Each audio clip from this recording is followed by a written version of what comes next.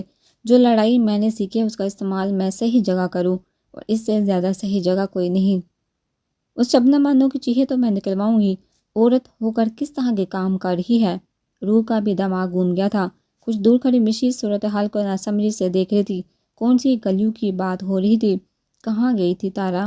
کون لوگ اور کیوں لے گئے تھے اسے؟ چمیلی کا ان سب سے کیا تعلق؟ ایک ساتھ کئی سوال اس کے دماغ میں ابھرے، مگر ان میں سے ایک کا جواب بھی اس کے پاس نہیں تھا، اور پورے گھر میں سے کوئی بھی اس حال میں نہیں تھا کہ اس کے سوالوں کا جواب دے سکے۔ مگر اس وقت سب سے زیادہ ضروری یہ تھا کہ اس کا سسرال اور یہ گھر تکلیف میں تھا، اور اس تکلیف دہ لمحات میں اسے ان سب کا ساتھ دینا تھا۔